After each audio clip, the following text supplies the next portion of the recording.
Estoy a la puerta y llamo,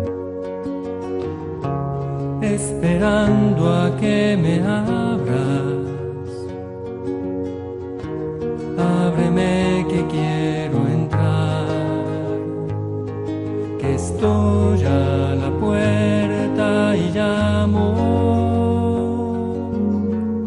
Quien guarda mi palabra, con el Padre José Ribes. El corazón que te he dado es morada que yo anhelo, pero es tan digno y sagrado. Buenas tardes. Un saludo cariñoso a todos los oyentes de Radio María. Les habla el Padre José Ribes, párroco de Massamagrell, Archidiócesis de Valencia.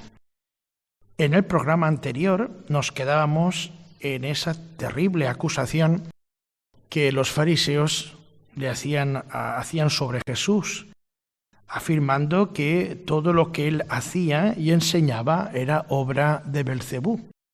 Y decíamos que este argumento o esta acusación que hacían los fariseos la realizaban con la intención exclusiva de desprestigiar a Jesús, y que su palabra, su mensaje y lo que él predicaba y realizaba quedara totalmente rechazado por la gente. Pero hemos de decir que no lo consiguieron. Y eso que los fariseos pusieron todo su empeño en que sus acusaciones fueran atendidas o fueran escuchadas por la gente. Y vemos cómo Jesús, ante esa terrible acusación, tuvo que reaccionar. Y lo hizo de manera evidente, porque él quería mostrar de una manera clara y rotunda que su acción, su actividad, estaba totalmente de acuerdo con Dios. Es más, estaba inspirada en el mismo actuar de Dios, porque él actuaba llevado o guiado por el Espíritu. Y Jesús, entre los argumentos que utilizaba para rebatir esta terrible acusación de los fariseos, recuerden que una de ellas era la siguiente: cuando Jesús decía que un reino, una ciudad, una casa que sufre divisiones internas necesariamente va a perecer. Y decía el Señor que si Satanás luchara contra sí mismo, estaría perdido. Por tanto, cuando Jesús expulsa a Satanás, no puede ser en virtud del mismo Satanás. Y decíamos también que Jesús utilizaba también el otro argumento: si vuestros discípulos practicaban exorcismos sobre los enfermos y los curaban, que digan ellos en virtud de quién los arrojaban, o en nombre de Dios o en virtud de Belcebú. Y el tercer argumento, el último que Jesús utilizaba para responder de manera categórica a los fariseos, era la siguiente: si por el Espíritu de Dios yo expulso los demonios, es que ha llegado a vosotros el reino de Dios. Si Jesús arroja a Satanás, es porque él tiene un poder presente y actuante en él que es más fuerte que el mismo Satanás. Y esa fuerza que lleva él dentro de sí mismo, y ese poder, es el mismo Espíritu de Dios. Por tanto, si el Espíritu de Dios actúa en él y a través de él, es porque el reino de Dios ya está aquí presente. Ahí nos quedamos en el programa anterior. Por tanto, después de toda esta argumentación que hace Jesús contra los fariseos, la única postura que uno tiene para rebatir, para vencer al mal, es ponerse de parte del más fuerte. Y por eso Jesús decía en el texto que leíamos en el programa anterior: el que no está contra mí, el que no está conmigo está contra mí, decía Jesús, y el que no recoge conmigo desparrama. Por tanto, no cabe ante él términos medios, no es posible quedarse al margen. Intentar algo sin tener en cuenta a él significa perder las energías y el tiempo. Y por eso Jesús continúa diciendo lo siguiente en el texto. Dice, cuando el espíritu inmundo sale de un hombre, da vueltas por lugares áridos buscando un sitio para descansar, y al no encontrarlo dice, volveré a mi casa de donde salí. Al volver se la encuentra barrida y arreglada. Entonces va y toma otros 7 espíritus peores que él y se mete a vivir allí, y el final de aquel hombre resulta peor que el principio. Con estas palabras, ¿qué es lo que Jesús quiere decirnos? Quiere decirnos que tenemos que estar constantemente unidos a Él, porque cabe un peligro. Pensar que sí, que la fuerza del Señor, que la victoria de Jesús está clara sobre el mal y el pecado y todo lo que realmente daña al hombre. Pero digamos que el peligro o la tentación está en que nosotros no tenemos que hacer nada. Como si todo ya se da por hecho. Como si el mismo poder de Dios y el mismo poder de Jesús fuera ya lo único que tiene que estar presente. Como si todo lo hiciera Él. Y es verdad que todo lo hace Él. Pero sí que también es verdad que el que nosotros no tengamos que hacer nada es un peligro que podemos tener nosotros. ¿Por qué? Porque el enemigo siempre está al acecho, en la puerta. ¿Y qué ocurre? Que cuando uno quiere ser fiel, cuando uno intenta ser fiel, cuando uno quiere ser coherente con su fe, cuando uno quiere dar frutos de buenas obras, cuando uno se esfuerza en hacer las cosas bien, pues tenemos que reconocer que siempre estamos siendo tentados. Y a lo mejor el enemigo podremos vencerlo en un momento determinado, pero eso no quiere decir que vamos a vencerlo siempre por nosotros mismos. ¿Por qué? Porque Él vuelve con mayor fuerza. Como dice Jesús hoy en el Evangelio, da vuelta por lugares áridos buscando un sitio para descansar y al no encontrarlo dice, volveré a mi casa de donde salí. Y al volver la encuentra barrida y arreglada. Y una cosa es curiosa, yo creo que todos tenemos experiencia de esto, y esto nos puede pasar a nosotros, a ustedes y a mí, y de hecho nos ha pasado, y nos puede seguir pasando. Cuando uno intenta ser fiel al Señor, cuando uno intenta esforzarse en conocer y en practicar y en hacer posible la voluntad de Dios en la propia vida, te das cuenta de que más eres tentado. ¿Por qué? Porque eres más consciente de la realidad, digamos, que hay en ti y digamos, de las presiones que puedes tener o de la presión que puedes tener. El enemigo, cuando tú más fiel quieres ser, más se empeña en que no lo seas. Porque a aquel que le da todo igual, le da todo igual. Pero la persona que realmente quiere llevar un camino pues de acuerdo con la voluntad de Dios y hay un esfuerzo e intenta ser constante y va realizando un esfuerzo continuo, cotidiano, diario en su propia vida, es cuando realmente experimenta, digamos, la tentación. Y lo podemos ver el mismo Jesús, que Él fue tentado y más tentado que todos nosotros. Y esto es así. El mismo Jesús sintió en su propia carne la fuerza de la tentación. ¿Pero por qué? Porque Él quería ser fiel al Padre y no dejarse llevar por las presiones ni de la gente, ni incluso de sus discípulos o de las expectativas mesiánicas que había en aquel momento, que estaban totalmente equivocadas. No iban por el camino que el Padre le había encomendado. Por eso es normal que ocurra. Cuando uno intenta ser fiel al Señor, más es probado. Y esto es lo que Jesús nos ha dicho en estas palabras. Por tanto, uno no puede nunca dormirse, sino que ha de estar siempre preparado para hacer frente a todo aquel que quiere apartarle del amor de Dios y de la propia felicidad. Y es las palabras que el Señor nos acaba de decir. Bien, Jesús ha desmontado en estos argumentos, ha desmontado la acusación que le han hecho de estar él dominado por Belcebú.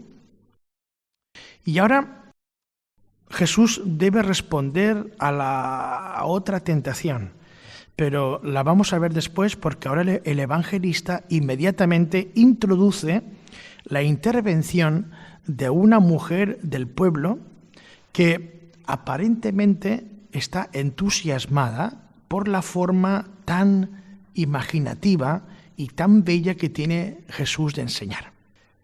Frente a quienes solo sabían acusar a Jesús y ponerle dificultades, la mujer que ahora vamos a escuchar recurre a una bienaventuranza, que podríamos traducir de la forma siguiente, y perdonen la expresión, bendita la mujer que te trajo al mundo. Es lo que, de alguna manera, esta mujer va a irrumpir en medio de este gentío que está escuchando a Jesús y está escuchando todo lo que Jesús está diciéndole, no solamente a ellos, sino también lo que él ha dicho a los fariseos. Leemos el texto.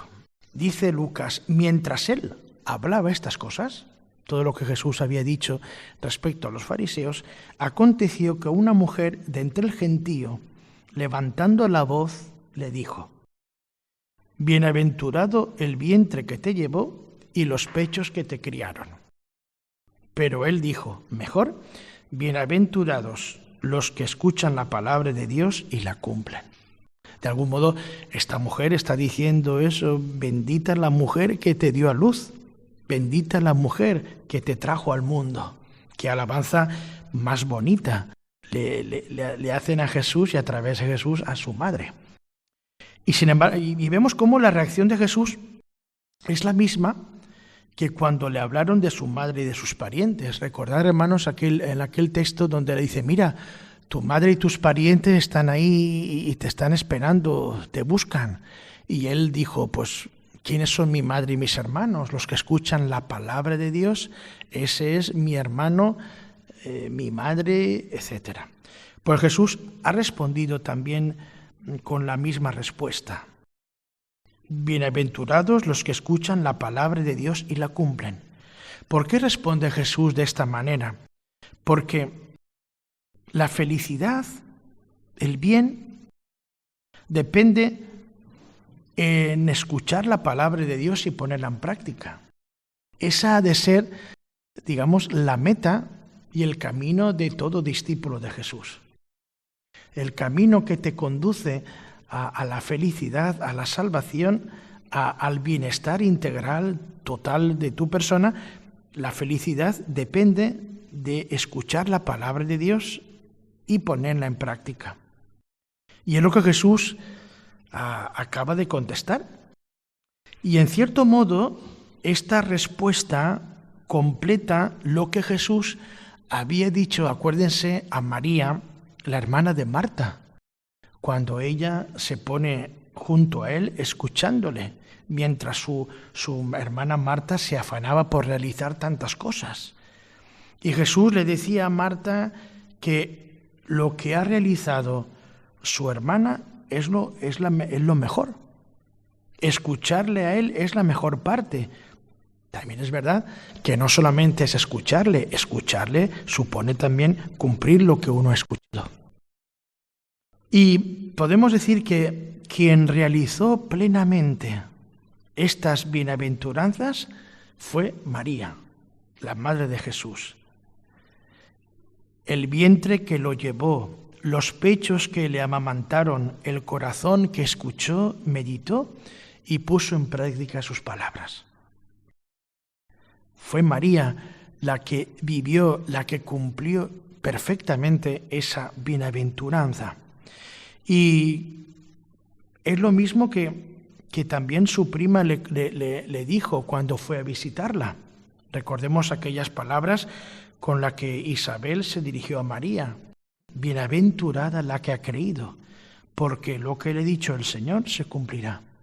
Por tanto, la bienaventuranza máxima a la que uno puede llegar es en haber escuchado la palabra de Dios y en esforzarse, en cumplirla, en llevarla a la práctica. ¿Y quién mejor ha hecho todo esto? Lo ha hecho María, la madre de Jesús. Ella es la que ha vivido y ha cumplido esto perfectamente. Y es la respuesta que Jesús da a aquella mujer de entre el gentío que ha levantado la voz y ha hecho esta bienaventuranza que ha completado Jesús con sus propias palabras. Después de lo que nos ha narrado el evangelista, Jesús ahora va a responder a esta tentación que le han planteado. Y es una petición, le hacen a Jesús, se ve que le habían hecho una petición para que él mostrara de una forma totalmente explícita que lo que él estaba realizando, que lo que él estaba haciendo, estaba confirmado por Dios, bendecido por Dios. Y ahora Jesús va a responder ahora a una petición de un signo del cielo que algunos le han hecho para ponerlo a prueba. Como si le dijeran a Jesús, si realmente tu poder viene de Dios, si realmente en ti está el Espíritu de Dios, haznos un milagro por parte de Dios que apruebe o que dé conformidad a toda tu actividad, a todas tus acciones. Leemos el texto. Estaba la gente apiñándose alrededor de él y él se puso a decirles, esta generación es una generación perversa, pide un signo, pero no se le dará más signo que el signo de Jonás. Pues como Jonás fue un signo para los habitantes de Nínive, lo mismo será el Hijo del Hombre para esta generación. La reina del sur se levantará en el juicio contra los hombres de esta generación y hará que los condenen, porque ella vino desde los confines de la tierra para escuchar la sabiduría de Salomón, y aquí hay uno que es más que Salomón. Los hombres de Nínive se alzarán en el juicio contra esta generación y harán que la condenen, porque ellos se convirtieron con la proclamación de Jonás, y aquí hay uno que es más que Jonás. Después de haber escuchado estas palabras de Jesús, podríamos decir en primer lugar que la petición de un signo no es mala. En principio, pedir una prueba en sí mismo no es mala ni es absurda. Yo creo que también a veces en la vida necesitamos signos evidentes que puedan confirmar, puedan aprobar una realidad o algo que nosotros queremos ver con mayor claridad. Si bien, como hemos dicho, el signo puede ser pedido, demandado, y hemos dicho que es entendible que pueda serlo así, pues también podemos decir que el signo también, en caso contrario, puede ser incluso una tentación, una trampa. Porque si en el caso positivo el signo puede ser la confirmación, como hemos dicho, de una realidad que uno quiere ver más claramente definida, podemos decir que en caso negativo el signo no puede ser suficiente para que la confirmación de esa realidad se dé por hecha. Porque en el caso de Jesús, cualquier prodigio que él hubiera realizado en ese momento o en otro momento, igualmente como algunos lo podrían haberlo aprobado, otros lo podrían haber rechazado. ¿Por qué? Porque no habrían querido darle autoridad a ese signo. Porque como decimos normalmente, no hay peor ciego que el que no quiere ver, ni hay peor sordo que el que no quiere oír. Por tanto, esa petición del signo, si en algunos podía haber sido positiva, para otros no, porque si no hubieran querido creer, por muchos signos que Jesús hubiera hecho, no hubieran creído. En este caso, parece que la petición es una trampa, es una tentación. Lo decimos por la respuesta de Jesús. Porque la respuesta de Jesús es bien clara y lo ha hecho con estas palabras. Él ha comentado que esta generación es una generación perversa. Así lo he dicho con estas palabras. Y en el texto anterior, recuerden cómo Jesús en algún programa lo vimos anteriores, cómo Jesús tachaba a los hombres de esa generación con niños caprichosos, que no le aceptaban ni a él ni a Juan el Bautista. Y más tarde los calificaba de generación incrédula y perversa, porque el hecho de pedir una señal es malo. Ya indica que esa petición es una tentación. ¿Por qué? Porque en el fondo no quieren creer. La petición del signo no es una prueba de que ellos quieran creer, sino todo lo contrario. Es una petición, digamos, para que Jesús pueda quedarse desprestigiado de una manera clara ante los demás. Por eso Jesús, a la respuesta que ellos, ante la petición, de esa petición de un signo, Jesús les va a responder que no se le va a dar más signo que el de Jonás. Y se da por supuesto que los que le están escuchando conocen bien la historia de Jonás. Recordemos que el profeta Jonás, al anunciar la destrucción de Nínive, antes ese anuncio, la ciudad se convirtió y Dios la perdonó. Jonás fue un signo para los ninivitas, animándolos a la conversión. Y lo mismo ocurrirá ahora que el Hijo del Hombre, el mismo Jesús, se convierte para esta generación como un signo. Si quieren un signo portentoso en el cielo, este es el único signo, que es Él. Y su llamada a convertirse. Pero lo que está claro es que aunque Jesús sea un signo para los que le están escuchando, pero vemos como muchos de ellos no están dispuestos a creer en Él. Por tanto, las palabras de Jesús son claras. No se le va a dar signo, no os voy a dar otro signo más que el de Jonás. Si Jonás fue un signo de conversión para la gente, él en persona es otro signo de conversión para ellos. Pero la diferencia está en que mientras los ninivitas hicieron caso y creyeron, en este caso los fariseos y otras personas no hicieron caso. Por tanto, la mención de Jonás le sirve a Jesús para criticar a los que le están escuchando, porque en el fondo no quieren creer.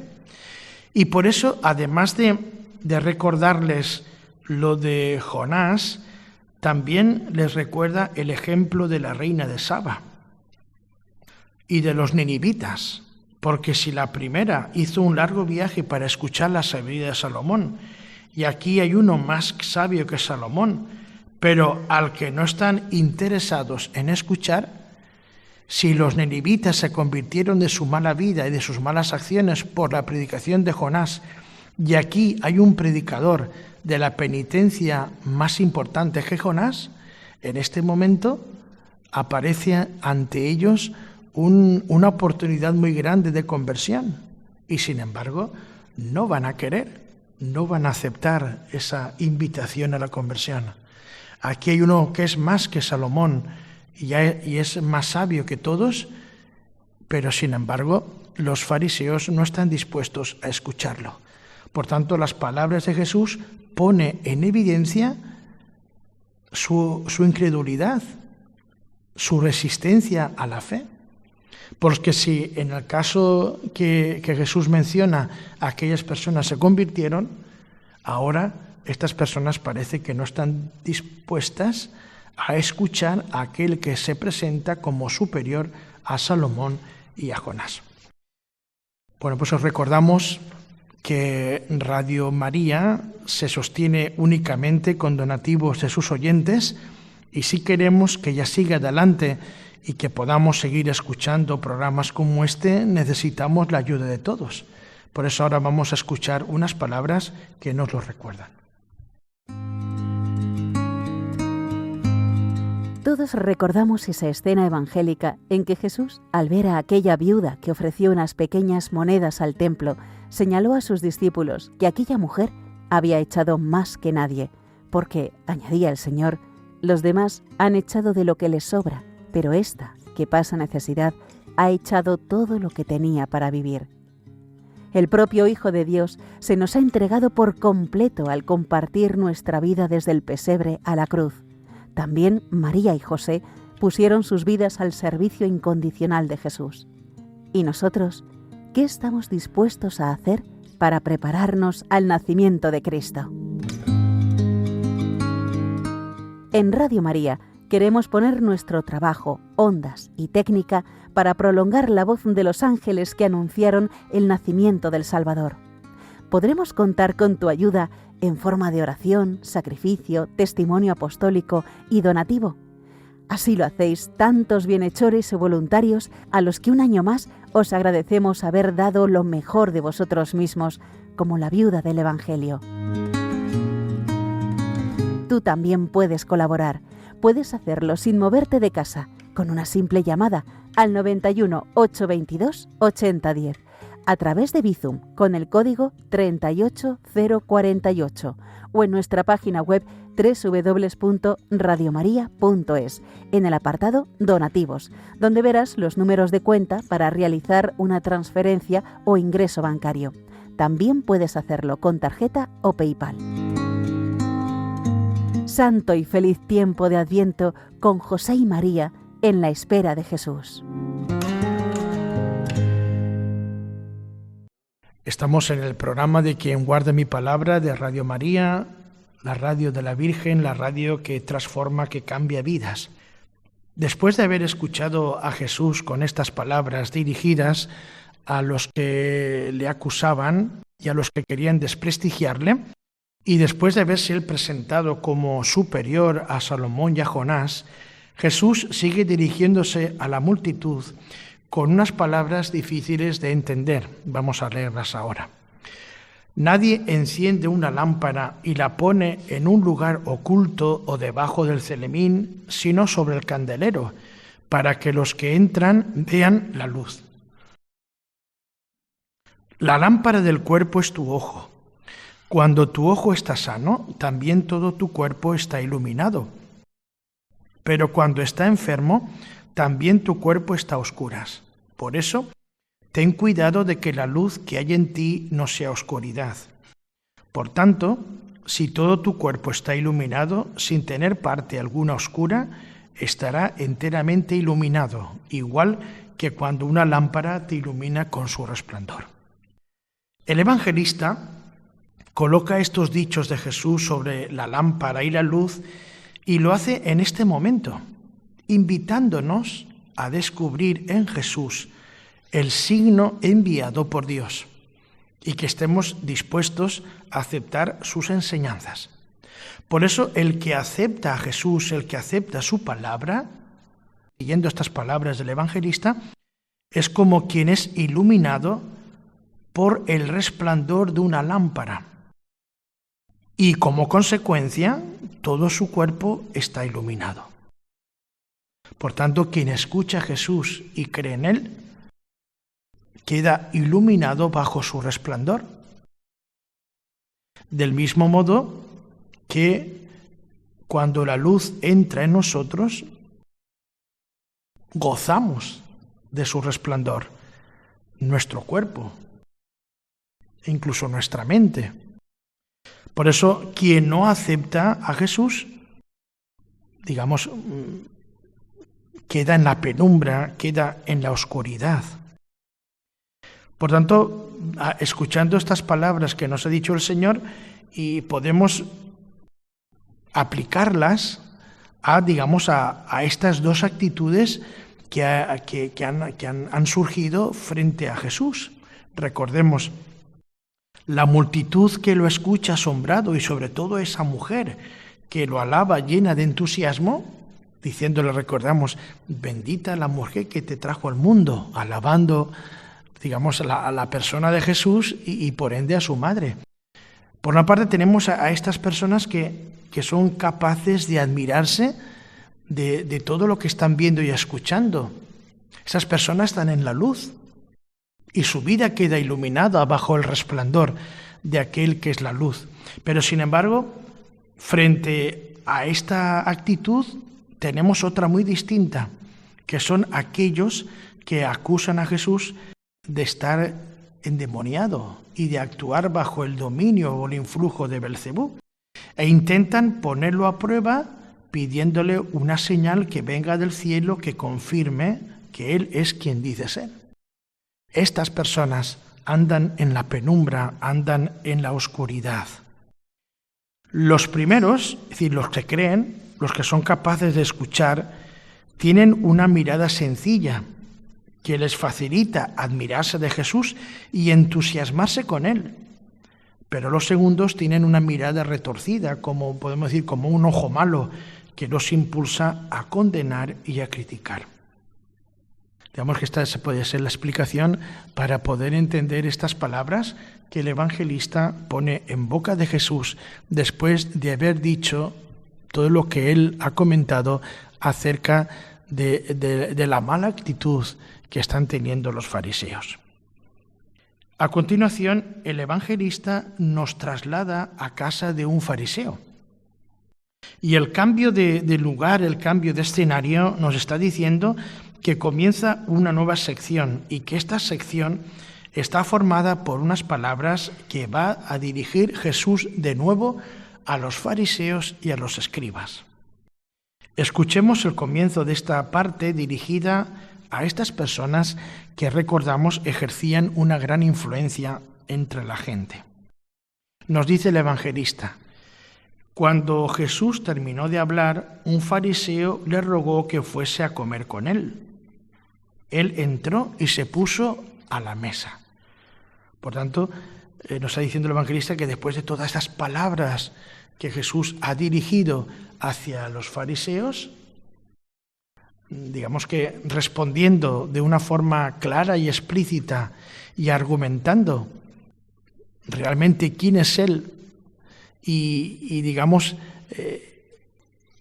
argumentando a favor de Él y en contra de los fariseos, dando una prueba evidente de que su actividad y su acción está de acuerdo con Dios. Y después de estas palabras que el Señor ha dirigido de una manera dura a los fariseos, hay un fariseo ahora que lo invita a su casa y le ruega que coma con él. Y nos dice el evangelista que él entró y se puso a la mesa. Es oportuno que recordemos que la anterior invitación que Jesús recibió de un fariseo no terminó bien. Recordemos aquel fariseo Simón que lo invitó a su propia casa a comer, y recordemos que en aquel momento entró en escena aquella mujer pecadora que se puso de rodillas ante Jesús y que a través de esos gestos de suplicarle, de llorar ante él, estaba pidiendo perdón de toda su vida, y cómo Jesús la perdona, provocando un escándalo entre los que ahí estaban, incluido Simón el fariseo. Y decíamos que aquella escena pues no terminó bien, porque recordemos que Simón en su pensamiento le estaba criticando a Jesús, diciéndole que si éste fuera un profeta sabrían quién le había tocado una pecadora. Y recordemos cómo en aquel momento vino una fuerte corrección que Jesús le hizo al fariseo, alabando la actitud de la pecadora, lo cual pues provocaría en el fariseo un malestar profundo. Bien, pues recordemos aquella primera invitación. Ahora hay una segunda invitación de otro fariseo a Jesús que empieza mal. Empieza también mal, porque Jesús se percata de que el fariseo ha fijado su atención en el hecho de que el mismo Jesús no se ha lavado las manos antes de comer, lo que según los fariseos iba en contra de lo mandado por la ley de Moisés. Y Jesús aprovecha este momento para dirigirse a los fariseos y denunciar su hipocresía. ¿Por qué? Porque ellos se dedicaban a cuidar lo externo sin preocuparse de lo interior. Leemos el texto. Como el fariseo se sorprendió al ver que no se lavaba las manos antes de comer, es digamos que este es el texto, las palabras que lo introducen, el Señor le dijo: vosotros, los fariseos, limpiáis por fuera la copa y el plato, pero por dentro rebosáis de rapiña y maldad. Necios, ¿el que hizo lo de fuera no hizo también lo de dentro? Con todo, dad limosna de lo que hay dentro y lo tendréis limpio todo. Jesús les quiere hacer ver a los fariseos de que no tiene ningún sentido pensar que a Dios solo le interese la apariencia externa, cuando lo que realmente Dios se fija, sobre todo, es en el interior de las personas. Y por eso Jesús añade la siguiente exhortación: dad limosna de lo que hay dentro y lo tendréis limpio todo, porque Dios no se fija en la apariencia, en lo externo, sino Dios contempla el corazón, que es de donde salen después las acciones. En el corazón, en el interior, es donde se ven realmente las intenciones del ser humano. ¿Por qué Jesús apela a lo interior? Porque hay las acciones que engrandecen y que son capaces de reconciliar al hombre consigo mismo y con los demás, son las buenas acciones que pueden salir de él. Y esas buenas acciones salen también de su interior. Y por eso Jesús está diciendo a los fariseos que den limosna de lo que hay dentro, que se preocupen de su interior, porque de su interior es donde va a salir lo bueno que hay en ellos, y ojalá que no salga lo malo, porque lo que realmente agrada a Dios es cuando nuestro interior está purificado, cuando estamos rodeados de buenas intenciones. De buenas intenciones salen las buenas acciones. Y los fariseos, que apelaban a la exterioridad, a lo exterior, dándole a las acciones, digamos, la máxima expresión, Jesús le está diciendo: ¿y de qué os sirve preocuparos de lo que hacéis si lo que hacéis no está bien hecho? Pues no está bien hecho porque las motivaciones que os impulsan a hacerlo no son buenas. Por eso Jesús está apelando al mundo interior. Vosotros limpiáis por fuera la copa y el plato, cuando lo que le hay que limpiar es lo de dentro, cuando lo que realmente hay que purificar es lo de dentro. La limpieza que Dios contempla en el hombre no es la limpieza ritual, sino sobre todo la auténtica, la que brota del corazón. ¿De qué le sirve a uno lavarse bien las manos antes de comer si en su corazón no hay bondad? Está diciéndole Jesús a los fariseos. Entonces el tema está claro, y Jesús apela a esa interioridad que es la que Dios contempla, y es la que Dios, esa interioridad limpia y sana, es la que Dios desea y quiere ver en todos. A continuación vienen unas advertencias de Jesús a los fariseos, y que son fuertes. Esas advertencias de Jesús van precedidas de unos ayes que recuerdan aquellas malaventuranzas que Jesús predicó en el Sermón de la Llanura y que comentábamos en el capítulo 6 de Lucas. En aquellas palabras primeras a las que nos referimos, en aquellas malaventuranzas de Jesús decía: ay de los ricos, ay de los que están saciados. Recordemos aquellas palabras de Jesús. Él advertía sobre la desgracia de los ricos, de los que están saciados, de los que ríen en el presente, de los que son elogiados por todos. ¿Y por qué Jesús advertía sobre esas situaciones y estas personas? ¿Por qué?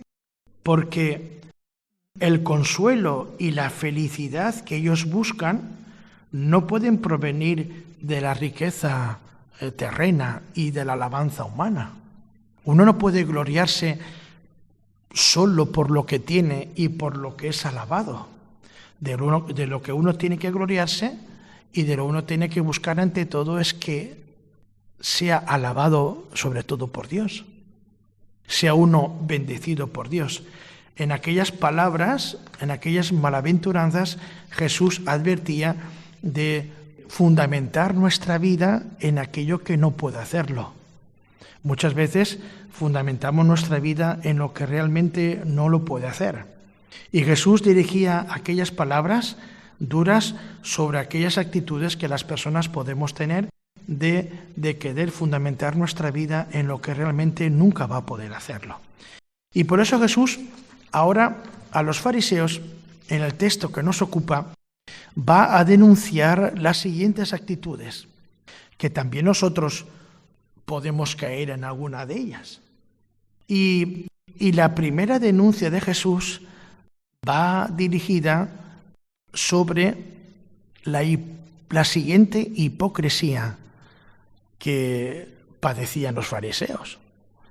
Decía él: «Ay de vosotros, fariseos, que pagáis el diezmo de la hierbabuena, de la ruda y de toda clase de hortalizas, mientras pasáis por alto el derecho y el amor de Dios».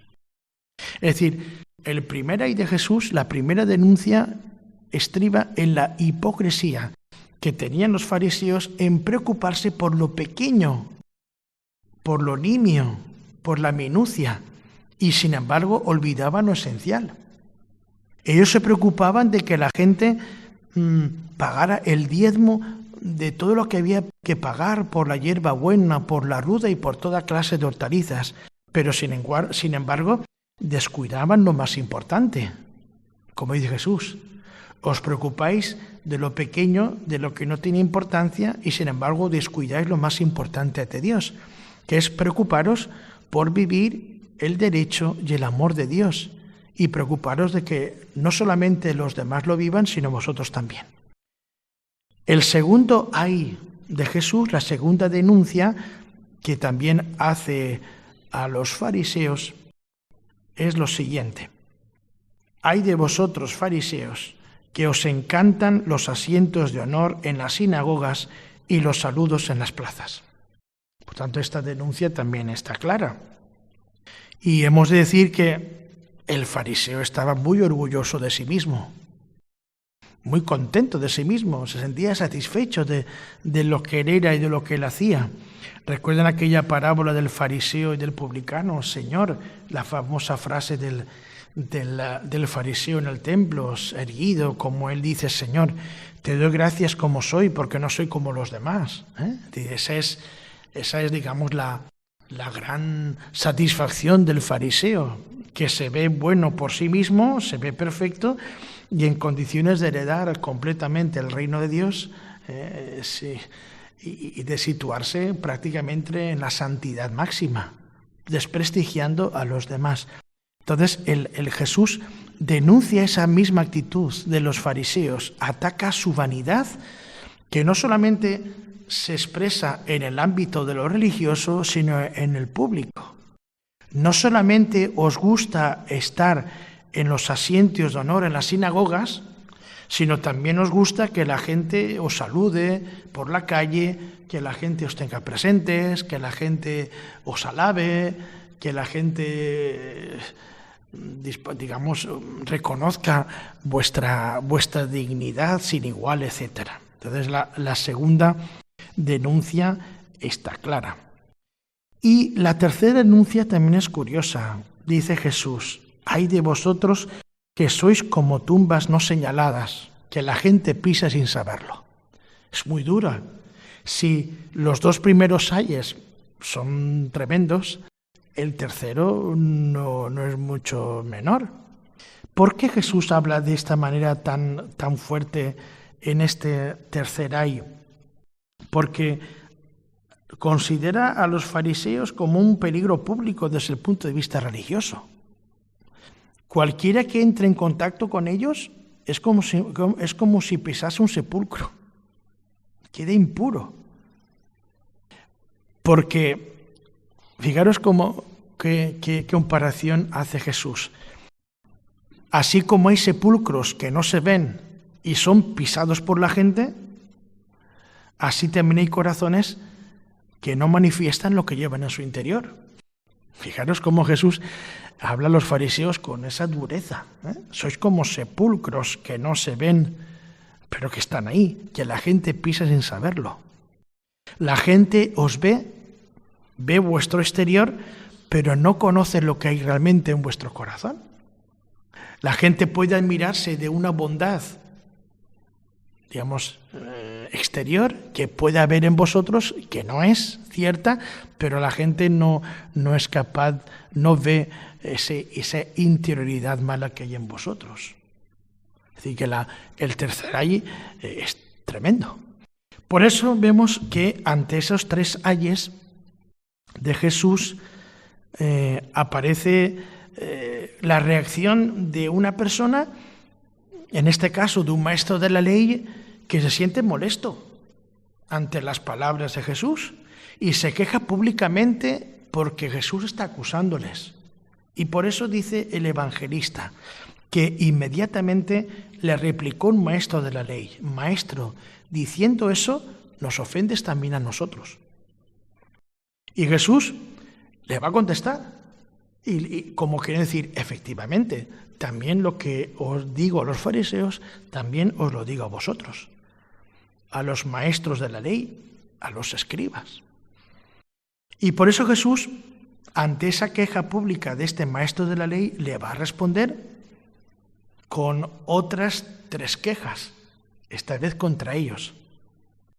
Y en la primera, Jesús denuncia la facilidad con la que estas personas dictaban normas de conducta moral a la gente sin molestarse en ayudar a cumplirlas ellos. Y él dijo, mira, fijar lo que dice el evangelista, Jesús les dijo: «Ay de vosotros también, maestros de la ley, que cargáis a los hombres cargas insoportables, mientras vosotros no tocáis las cargas ni con uno de vuestros dedos». Fíjense ustedes qué acusación. Las cargas insoportables a las que Jesús se refiere eran ese conjunto de prescripciones legales que ellos mandaban cumplir a la gente, pero que no practicaban ni estaban dispuestos a practicar. De ahí viene la crítica que Jesús les hace. En el segundo ay, Jesús les hace cómplices del asesinato de los profetas. Es la segunda la segunda crítica que Jesús hace a los maestros de la ley. Porque Jesús dice: vuestros padres los mataron y vosotros les construís mausoleos. Escuchamos las palabras de Jesús. Ay de vosotros, que edificáis mausoleos a los profetas a quienes mataron vuestros padres. Así sois testigos de lo que hicieron vuestros padres y lo aprobáis, porque ellos los mataron y vosotros les edificáis mausoleos. Por eso dijo la sabiduría de Dios: les enviaré profetas y apóstoles. A algunos de ellos los matarán y perseguirán. Y así a esta generación se le pedirá cuenta de la sangre de todos los profetas derramada desde la creación del mundo, desde la sangre de Abel hasta la sangre de Zacarías, que pereció entre el altar y el santuario. Sí, os digo, se le pedirá cuenta a esta generación. Por tanto, la segunda acusación, la segunda denuncia que Jesús dirige a los maestros de la ley y a los escribas es que se hacen cómplices del asesinato de los profetas. Fíjense ustedes que la acusación de Jesús, si era dura a los fariseos, no era menos dura a los maestros de la ley. Y el tercer ay que Jesús hace contra ellos resulta algo enigmático, porque Jesús les acusa de haberse quedado con la llave del saber, que abre una puerta por la que ellos no entran ni dejan entrar a los demás. Y Jesús lo dice con estas palabras: ay de vosotros, maestros de la ley, que os habéis apoderado de la llave de la ciencia. Vosotros no habéis entrado, y a los que intentaban entrar se lo habéis impedido. Y es que los doctores de la ley dedicaban su vida al estudio y al conocimiento de las Escrituras. Eso es laudable, eso es digno de ser elogiado. Pero lo que Jesús les reprocha es que su conducta no les había permitido aprovecharse de ello ni en favor propio ni en favor de los demás. Porque el haber estudiado la ley y el haber escudriñado las Escrituras no les ha servido para conocer la voluntad de Dios en su propia vida. Ni tampoco les ha servido para ser buenos maestros, es decir, ir al encuentro de la gente y acompañarles en su fe, con su ejemplo y con su saber. Y es lo que Jesús les está diciéndoles claramente y está poniendo en evidencia su actitud. Por tanto, vemos como aquella comida fue tensa. Si la primera comida a la que referíamos fue tensa en casa de Simón el fariseo, no menos tensa es esta. Yo me atrevería a decir incluso igual o más, porque aquí hay una crítica muy dura de Jesús tanto a los fariseos como a los maestros de la ley. El evangelista no nos dice cómo terminó la comida, después de narrarnos todo lo que nos ha dicho y todo lo que se ha oído. Pero sí que añade este final que es llamativo. Dice, al salir de allí, los escribas y los fariseos empezaron a acosarlo implacablemente y a tirarle de la lengua con muchas preguntas capciosas, tendiéndole trampas para cazarlo con alguna palabra de su boca. Aunque el evangelista ahí no ha dicho, no está diciendo más, no concreta ninguno de esos ataques y preguntas. Pero sí lo que podemos ver es que la reacción de los que estaban allí, de los escribas y fariseos, es clara. Ellos han querido poner en entredicho a Jesús y sin embargo los que han quedado en entredicho son ellos. Me imagino que no se quedarían tranquilos ante esto que había acontecido y por tanto empezaron a buscar otras maneras de poder acusarlo y de tenderle trampas para que en alguna de ellas pudiera caer, cazar a Jesús y que su palabra, su predicación y su actividad fuera puesta en duda.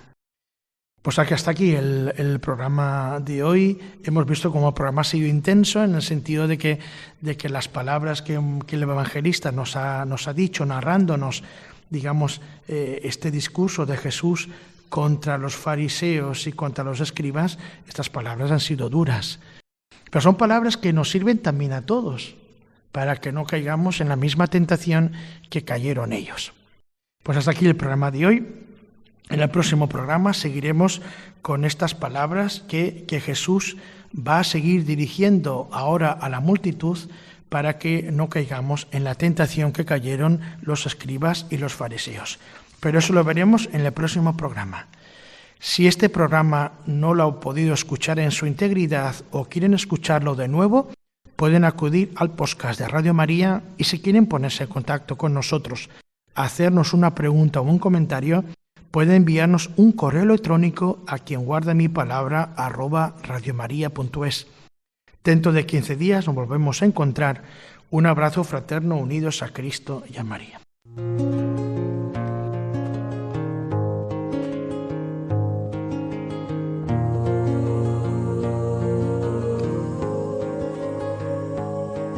Estoy a la puerta y llamo,